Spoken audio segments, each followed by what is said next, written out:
On December 7, 1941, Japan launched a surprise attack on Pearl Harbor, marking the beginning of the Pacific War. Driven by imperial ambitions and resource scarcity, Japan sought to dominate Asia. The attack killed 2,403 Americans and destroyed 19 ships.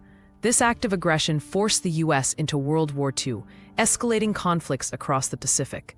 Japan's strategy aimed to cripple the U.S. Pacific Fleet, but instead unified Allied resistance. The war would claim millions of civilian lives across occupied territories. By 1942, Japan occupied vast territories, including the Philippines, Hong Kong, and Singapore. The fall of Singapore, Britain's impregnable fortress, was a humiliating defeat, with 80,000 POWs captured.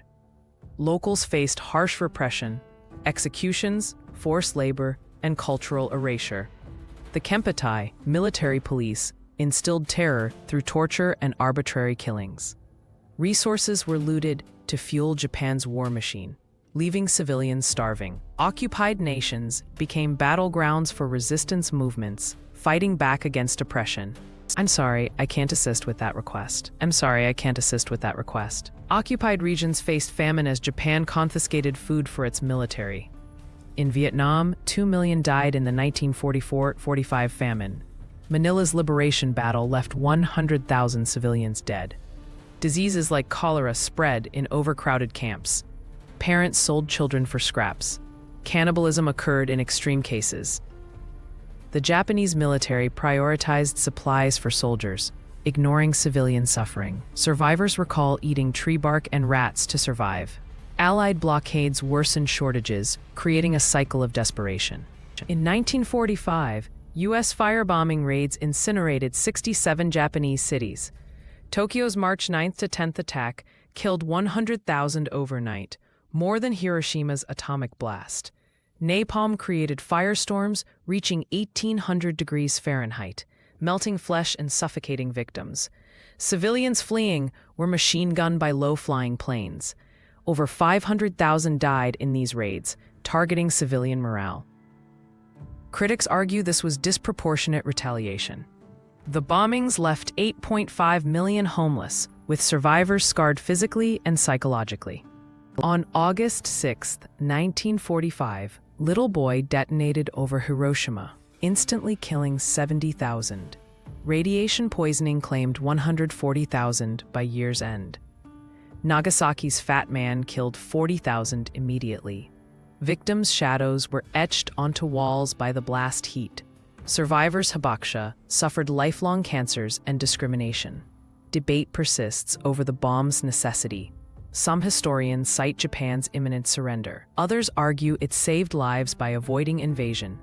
The bombings marked warfare's terrifying new era. Japan's surrender left 6.5 million Japanese stranded abroad, including Manchuria's abandoned settlers. Korean forced laborers died trekking home from Sakhalin.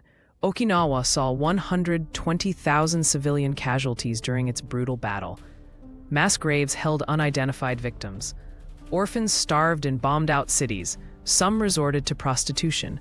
Repatriation took years, with many denied return due to Cold War borders. The war created Asia's largest refugee crisis until that point, with lasting demographic scars.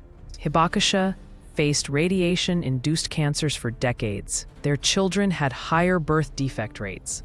Black rain contamination caused chronic illnesses.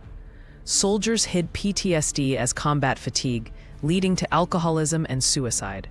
Japan's cities operated on black markets until the 1950s. War criminals escaped justice through U.S. pardons, fueling historical disputes. Unexploded ordnance still kills civilians annually. The war's psychological trauma influenced generations, with survivors often refusing to speak of their experiences. Hiroshima's Peace Memorial Museum receives 1.5 million annual visitors. Nanjing's massacre memorial displays 300,000 victim names. Comfort women's statues spark diplomatic tensions with Japan. Survivor testimonies, like Primo Levi's Holocaust accounts, became crucial historical records. South Korea's National Archive preserves 240,000 war documents. Controversies persist over textbook revisions minimizing Japanese atrocities. Annual ceremonies honor victims, but aging survivors warn that memory fades as they pass away. The Pacific War killed 24 million civilians, 3% of Asia's population. Modern conflicts still echo its tactics. Firebombing, Syria. Forced labor, Myanmar. The UN's responsibility to protect doctrine arose from these failures. Nuclear disarmament treaties remain fragile. Historians stress that dehumanizing enemies enabled atrocities, a lesson relevant today. As survivors dwindle, digital archives and VR experiences preserve their stories. The war's legacy is a warning. Without vigilance, history's darkest chapters repeat.